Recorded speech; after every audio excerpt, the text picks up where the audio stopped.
Hello guys, welcome back to Gyan Varsha. आज हम लोग रेस एमएपी के पाथवे डिस्कस करेंगे। इससे पहले हम आरटी के पाथवे को डिस्कस कर चुके हैं। अगर आपने वो वीडियो नहीं देखा है तो मैं इस वीडियो के एंड में लिंक दे दूंगी, अदरवाइज मैं पूरी प्ले लिस्ट डिस्क्रिप्शन बॉक्स में दे दूंगी, आप वहाँ से देख लीजिएगा। तो चलिए स्टार्ट करते हैं रेस एमएपी के पाथवे को।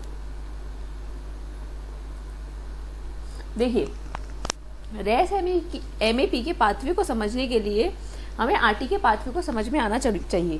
तो आरटी के पाथवे हम डिस्कस कर चुके हैं। देखिए, पहले आप एक बात समझिए, जैसे सपोज ये आपका एक सेल है, ठीक है, ये अनडिवाइडिंग सेल है, इसमें अभी तक कोई डिवीजन नहीं हो रहा है, ठीक है। अब आपको पता है सेल को डिवाइड करने के लिए, अनडिवाइडिंग सेल को डिवाइड करने के लिए सीडीके और साइक्लिन की रिक्वायरमेंट होती है। सीडीके साइक्लिन की रिक्वायरमेंट क्यों होती है? क्योंकि ये सेल के फेजेस होते हैं, जैसे G1, S, G2, M, ये सारे फेजेस हैं सेल के। तो सेल के फेजेस में मूव करने के लिए सीडीके और साइक्लिन की रिक्वायरमेंट होती है। तो देखिए, सीडीके साइक्लिन तभी आएंगे जब उन्हें कोई स्टिमुलेट करेगा। सेल को जब सेल स्टिमुलेट होगी तभी वो डिवीजन में जाएगी। तो सेल को अब सेल स्टिमुलेट कैसे होगी हम वो देखते हैं। देखिए, अब सेल के पास कोई ग्रोथ फैक्टर आया, ये एक ग्रोथ फैक्टर है, ठीक है। अब सेल के पास ये ग्रोथ फैक्टर आएगा तो सेल में देखिए, जब सेल के पास ग्रोथ फैक्टर आया तो रिसेप्टर में कन्फर्मेशनल चेंजेस हुए, because growth factor act as a ligand, हम आरटी के पाथवे में डिस्कस कर चुके हैं। जब ग्रोथ फैक्टर आएगा रिसेप्टर में कन्फर्मेशनल चेंज होंगे, मोनोमेरिक से डाइमेरिक हो जाएगा रिसेप्टर, ठीक है, क्योंकि रिसेप्टर में क्या है, टायरोसिन काइनेस की प्रॉपर्टी है। तो ऑटो फॉस्फोराइलेशन होगा और जो ये पॉलीपेप्टाइड है एक दूसरे को फॉस्फोराइलेट कर देंगी, ठीक है, टायरोसिन रेसिड्यू पर फॉस्फोराइलेशन हो जाएगा। देन हमारी साइटोसोलिक प्रोटीन थी GRB2, ये वही पार्ट चल रहा है आरटी के पाथवे का जो हम डिस्कस कर चुके हैं। Growth factor receptor bound protein 2, GRB2 एक साइटोसोलिक प्रोटीन थी जिसमें SH2 डोमेन था, SH2 डोमेन, या फिर आप कह सकते हैं PTB binding domain, phosphotyrosine binding domain था, ठीक है। अब SH2 डोमेन में जो अमाइनो एसिड की साइड चेन थी वो थी टायरोसिन, आइसोल्यूसिन, आइसोल्यूसिन, ग्लूटामेट। तो बिकॉज ऑफ टायरोसिन ये यहाँ पर जाके बाइंड कर गई, GRB2 की बाइंडिंग हो गई। अब देखिए, GRB2 बाइंड कर गया रिसेप्टर से। अब ध्यान से समझिएगा, एक प्रोटीन है सॉस। सॉस क्या है? Son of sevenless. देखिए, मैं सॉस की फुल फॉर्म लिखती हूँ। सॉस क्या है? सन ऑफ सेविनलेस, ठीक है। ये प्रोटीन जो कि सॉस है ये एक साइटोसोलिक है और इसमें प्रॉपर्टी है GEF की। GEF क्या है? अगर आपको याद हो, हम GPCR में डिस्कस कर चुके हैं, guanine exchange factor. Guanine exchange factor क्या रोल प्ले करता है? GDP को किसमें चेंज करता है? GTP में। अब आपका देखिए, ध्यान से समझिएगा, ये रेस प्रोटीन है, लिपिड एंकरिंग प्रोटीन है, अभी तक इनएक्टिव है, बिकॉज ऑफ ये किससे बाइंडिंग करी हुई है? GDP से बाइंडिंग की हुई है। रेस इनएक्टिव है, क्यों? क्योंकि इसने GDP से बाइंडिंग की हुई है। ये किसकी तरह एक्ट करती है? रेस प्रोटीन G अल्फा की तरह एक्ट करती है। जैसे GPCR में G अल्फा थी, in the same way Ras है हमारी, ये G अल्फा की तरह एक्ट करती है। लेकिन GPCR में जो G प्रोटीन थी वो क्या थी? हेट्रोट्राइमेरिक थी, ठीक है। लेकिन यहाँ रेस क्या है? अकेली है, तो क्या है? मोनोमेरिक है, मोनोमेरिक, ओके। ये क्या है? हमारी रेस। अब देखिएगा, रेस की फुल फॉर्म होती है रैपिड एजरलेटेड सार्कोमा, ठीक है। तो ये जो G प्रोटीन है अभी इनएक्टिव है क्योंकि ये GDP बाउंड है, ध्यान से समझिएगा। अब सॉस ने, देखिए ध्यान से समझिए, GRB2 और रेस के बीच में किसने इंटरेक्शन किया है? सॉस ने। तो जब GRB2 और रेस के बीच में सॉस ने इंटरेक्शन किया तो ग्वानिन एक्सचेंज फैक्टर की प्रॉपर्टी है सॉस के पास। तो रेस में जो GDP बाउंड है वो किससे एक्सचेंज हो जाएगा? GTP से। दिख रहा है आपको? GDP से क्या हुआ? GTP आ गया, ये हमारा GTP आ गया, ठीक है। अब हमारा रेस क्या हो गया? देखिए, रेस किससे बाउंड हो गया? GTP बाउंड हो गया। दिख रहा होगा आप लोगों को, रेस क्या हो गया? GTP bound. तो रेस क्या हो गया? एक्टिव हो गया। आई होप इतना पार्ट आपको क्लियर हुआ हो। देखिए, दोबारा समझिए, क्योंकि कोई भी सेल है वो अनडिवाइडिंग सेल पड़ी हुई है, तो सेल को डिवाइड होने के लिए, स्टिमुलेट होने के लिए कुछ ग्रोथ फैक्टर की रिक्वायरमेंट है। CD के साइक्लिन होंगे ट्रांसक्रिप्शन फैक्टर, तभी सेल डिवाइड करेगी। तो स्टिमुलेट, अब सेल को स्टिमुलेट किया जाएगा तो वो ग्रोथ फैक्टर के थ्रू स्टिमुलेट होगी।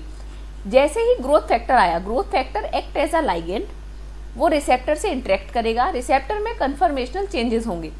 रिसेप्टर में कन्फर्मेशनल चेंजेस होने से ऑटोफॉस्फोराइलेशन होगा। जो रिसेप्टर की पॉलीपेप्टाइड है वो एक दूसरे को क्रॉस फॉस्फोराइलेट करेंगे और एक्टिव हो गए।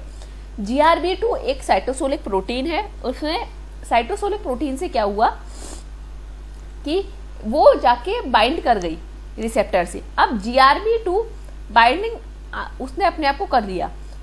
रेस एक लिपिड एंकरिंग प्रोटीन है। It act as a G alpha. जैसे G प्रोटीन में G अल्फा थी, in the same way Ras यहाँ पर G अल्फा की तरह एक्ट करेगी। ये GDP बाउंड है, क्योंकि GDP बाउंड है तो क्या है, इनएक्टिव है। अब सॉस आएगा, वो GRB2 से बाइंड करेगा और रेस से, इन दोनों के बीच में इंटरेक्शन करेगा। इन दोनों के बीच सॉस में एक प्रॉपर्टी होती है ग्वानिन एक्सचेंज फैक्टर की। ये प्रॉपर्टी क्या है, ये GDP को GTP में एक्सचेंज करेगी। क्या करेगी, GDP को GTP में एक्सचेंज करेगी। ठीक है, अब जैसे ही GDP से GTP एक्सचेंज हुआ, रेस क्या हो गया, एक्टिवेट हो गया, क्योंकि वो GTP बाउंड हो गया, वो एक्टिव हो गया। आई होप इतना आपको समझ आया होगा। अब ध्यान से समझिएगा फिर क्या होता है। जैसे ही रेस एक्टिवेट हुआ, रेस ने किससे बाइंडिंग शो की है, यहाँ पर रेफ से। किससे बाइंडिंग शो की है, रेफ से। देखिए ध्यान से समझिए, रेफ क्या है, एक साइटोसोलिक प्रोटीन है, इनएक्टिव थी। ठीक है, जैसे ही रेस एक्टिवेट हुआ वैसे ही साइटोसोलिक प्रोटीन रेफ एक्टिवेट हो गई। रेफ क्या है, एक, ध्यान से देखिए मैं लिख भी देती हूँ, सेरीन थ्रेओनिन काइनेज है, एक सेरीन थ्रेओनिन काइनेज। ठीक है, आपका रेफ है रैपिड एजोलेटेड फाइब्रोसार्कोमा। सेरीन थ्रेओनिन काइनेज एक साइटोसोलिक प्रोटीन है। रेस जैसे ही एक्टिवेट होगा वो एक्टिवेट करेगा रेफ को। अब ध्यान से देखिएगा आगे। अब देखिए ये आपका रेफ एक्टिवेट हो चुका है यहाँ पर। ठीक है, ATP बाउंड हो गया। अब रेफ क्या, देखिए रेफ एक्टिवेट हो चुका। रेफ में क्योंकि ये काइनेज है, किस तरीके का काइनेज है, सेरीन थ्रेओनिन काइनेज। ठीक है, अब जैसे ही रेफ एक्टिवेट होगा वो एक्टिवेट करेगा MEK को। किसको एक्टिवेट करेगा, MEK को, mitogen extra cellular regulated kinase. क्या है, mitogen extra cellular regulated kinase, MEK। ठीक है, ये आपका MEK है। MEK भी क्या था, MEK एक टायरोसिन थ्रेओनिन काइनेज है। क्या है, एक टायरोसिन थ्रेओनिन काइनेज। अब देखिए क्योंकि रेफ एक सेरीन थ्रेओनिन काइनेज है तो वो क्या करेगा, MEK को फॉस्फोराइलेट कर देगा। ठीक है, जिससे कि MEK एक्टिव हो गया। अब MEK भी क्या है, काइनेज है, टायरोसिन थ्रेओनिन काइनेज है, तो वो क्या करेगा, ERK को फॉस्फोराइलेट कर देगा और ERK क्या हो जाएगा आपका, एक्टिवेट हो जाएगा। देखिए ERK क्या हो जाएगा आपका, एक्टिवेट। ERK क्या है, एक्स्ट्रा सेलुलर रेगुलेटेड काइनेज। मैं यहाँ लिख देती हूँ, ERK क्या है आपका, एक्स्ट्रा सेलुलर रेगुलेटेड काइनेज। ये क्या है आपका, ERK। और ये किस तरीके का काइनेज है, ये भी सेरीन थ्रेओनिन काइनेज। ठीक है, अब दोबारा समझिए, रेफ ने क्या किया, MEK को एक्टिवेट किया, MEK ने क्या किया, ERK को एक्टिवेट किया। जैसे ही सारे एक्टिवेट होंगे, ERK कहाँ जाएगा, न्यूक्लियस में जाएगा। ERK कहाँ जाएगा, न्यूक्लियस में जाएगा। ठीक है, न्यूक्लियस में जाने के बाद ये क्या करेगा, ERK न्यूक्लियस में गया और वहां जाके ELK को फॉस्फोराइलेट करेगा और एक्टिवेट करेगा। ठीक है, ELK क्या करेगा, ट्रांसक्रिप्शन फैक्टर को लाएगा, फॉस, जुन और मिक को। ठीक है, फॉस, जुन, मिक क्या करेंगे, CDK और साइक्लिन को लेके आएंगे और जिसकी वजह से सेल क्या है, डिवाइड करेगा। आई होप आपको क्लियर हुआ होगा किस तरीके से कंसेप्ट आता है इसका। दोबारा समझिए, देखिए हमने क्या कहा, आपको यहां तक समझ आया होगा कि रेफ एक्टिवेट हो गया। अब जैसे ही रेफ क्या है, एक सेरीन थेरोनिन काइनेज है, रैपिड एजलेटेड फाइब्रोसार्कोमा। मैं एक बार रेफ की फुल फॉर्म और लिख देती हूँ। रेफ की फुल फॉर्म क्या होती है? रैपिड एजलेटेड फाइब्रोसार्कोमा। ठीक है, ये किस तरीके का काइनेज है? सेरीन थेरोनिन। तो ये क्या करेगा, क्योंकि ये काइनेज है तो ये फॉस्फोराइलेट करेगा MEK को।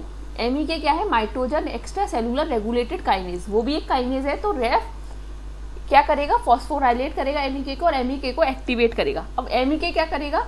ERK को एक्टिवेट करेगा। ERK क्या है आपका? एक्स्ट्रा सेलुलर रेगुलेटेड काइनेज, जो कि एक सेरीन थेरोनिन काइनेज है। ये इसे फॉस्फोराइलेट करके ERK भी एक्टिव हो गया।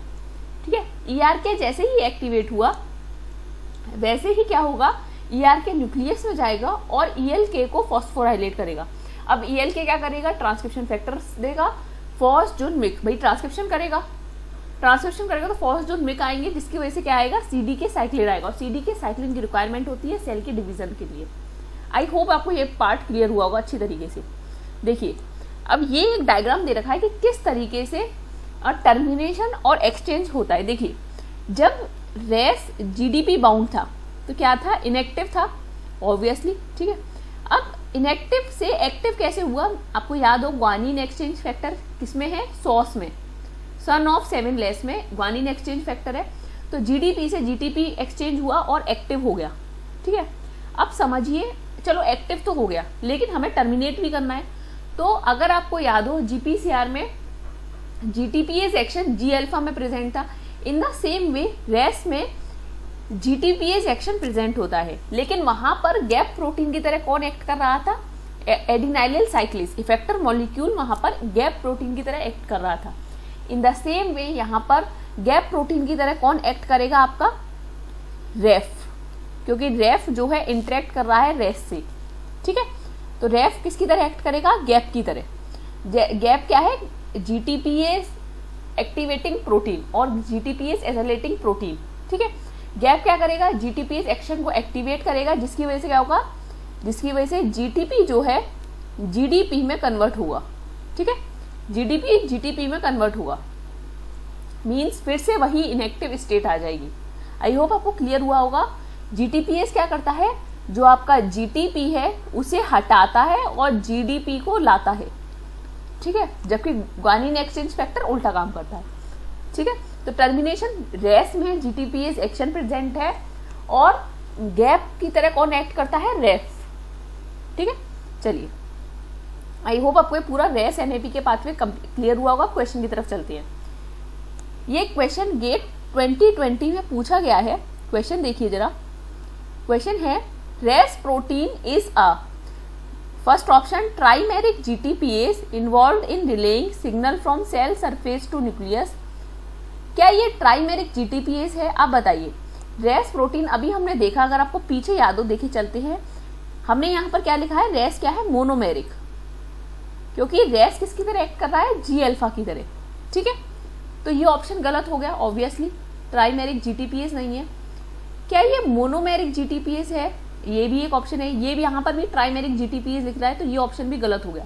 तो अब हमें दो ऑप्शन में से B और D में से करेक्ट चुनना है। तो देखिए, अगर हम फोर्थ ऑप्शन पढ़ें, monomeric GTPase involve in regulation of cytoskeleton, और अगर सेकंड ऑप्शन पढ़ें मोनोमेरिक GTPase, ऑब्वियसली मोनोमेरिक है और GTPase एक्शन होता है इसमें, इन्वॉल्व इन रिलेइंग, रिले करता है सिग्नल कहाँ से? सेल की सरफेस से न्यूक्लियस तक। ऑब्वियसली ये ऑप्शन करेक्ट है। अभी हमने क्या देखा कि ग्रोथ फैक्टर आ रहा है और वो सिग्नल दे रहा है, जिसकी वजह से रेफ एक्टिवेट हो जाती है, MEK एक्टिवेट होता है, और क्या एक्टिवेट होता है? ERK, और ERK कहाँ सिग्नल देता है? न्यूक्लियस में। तो सेल सरफेस से न्यूक्लियस तक सिग्नल आ रहे हैं। तो करेक्ट ऑप्शन क्या है? B, monomeric GTPase involve in relaying signal from cell surface to nucleus. चलिए नेक्स्ट चलें। This question asked in DVT 2014।